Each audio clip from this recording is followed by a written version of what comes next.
Sa ilalim ng dagat na lungsod ng Hotel Journey, isang nakakatawa at magulong eksena ang nagbubukas habang ang iba't ibang mga karakter, kabilang ang mga nagbagong tao at mga nilalang na parang isda, ay naglalakbay sa kanilang kapaligiran. Ang bida ay namangha nang makita ang kanilang sarili na humihinga sa ilalim ng tubig, napapaligiran ng mga isda na maaaring magsalita at kahawig ng mga tao. Ipinaliwanag ng manager ng hotel na ang isang espesyal na gay uma ay nagbibigay daan sa mga non-aquatic na nilalang na mabuhay sa kanilang bayan sa ilalim ng dagat, na pangunahing tinitirhan ng mga taong isda. Sa kanilang paggalugad, mabilis na napagtanto ng mga bayani ang pagiging komplikado ng kanilang sitwasyon, lalo na kapag nakatagpo sila ng isang grupo ng mga isda na nagkakamali sa tingin sa kanila bilang mga banta. Tumataas ang tensyon habang nagkakaroon ng kaguluhan, na may misteryosong kalaban na pinupuntirya ang mga tao na nang ahas na manghimasok sa kanilang teritoryo. Ang mga karakter ay nakikipagbuno sa kanilang pagkakakilanlan habang sila ay nahaharap sa parehong pisikal na pagbabanta at ang kakaibang dinamika ng mundong ito ng tubig. Sa gitna ng mga nakakatawang hindi pagkakaunawaan, sinasalamin nila ang isang potensyal na salungatan sa Diyos ng tubig, na kailangan nilang harapin, pati na rin ang posibilidad ng isang mapayapang resolusyon.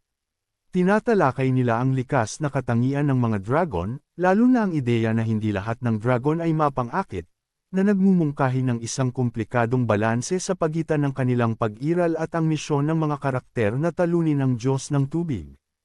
Habang nag-istratehiya sila sa kanilang mga susunod na galaw, umusbong ang mga talakayan tungkol sa kanilang mga layunin at ang misteryosong tao na dati nang nagdulot ng kaguluhan sa bayan.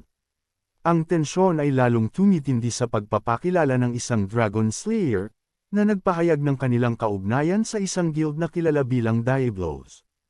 Ang hindi inaasahang pagtatagpo na ito ay inilipat ang focus ng grupo sa namumuong salungatan sa Diyos ng tubig. Ang bawat karakter ay nagpapahayag ng kanilang mga pag-asa at takot tungkol sa mga paparating na laban at ang mga lihim na hawak ng mga dragon. Habang ginalugad ang masalimuot na patong-patong na salungatan ng mga alyansa at mga nakatagong adhikain, naghahanda sila para sa isang paghaharap na nangangakong magbubunyag ng mas malalalim na katotohanan tungkol sa Diyos ng tubig, ang kanilang papel sa larangan ng tubig, at ang walang hanggang pakikibaka sa pagitan ng iba't ibang paksayon. Ang pag-aaway ng mga ideolohiya ay nagtatakda ng yugto para sa isang nakakanganyong alamat na puno ng mga tema ng hindi pagkakaunawaan, paggalugad, at paghahanap para sa pagkakaisa sa gitna ng kaguluhan. Lumalakas ang mga tensyon habang naghahanda ang mga bayani para sa isang makabuluhang paghaharap. Napapansin ng makapangyarihang Diyos ng tubig ang kaguluhan at direktang tinutugunan ang mga kalahok, na itinatampok ang kalubhaan ng sitwasyon. Ang mga karakter, na nag-a-adjust pa rin sa kanilang kapaligiran sa tubig, ay nakikipagpalitan ng kalokohan at nakikibahagi sa mga magaan na jab habang sinusuri ang lakas ng kanilang mga kalaban.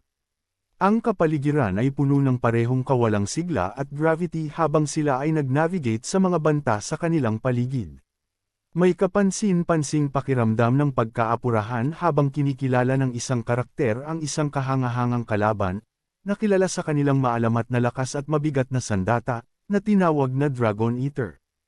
Ang figure na ito ay pinaniniwalaan na isang mahalagang elemento sa paparating na labanan laban sa Diyos ng tubig.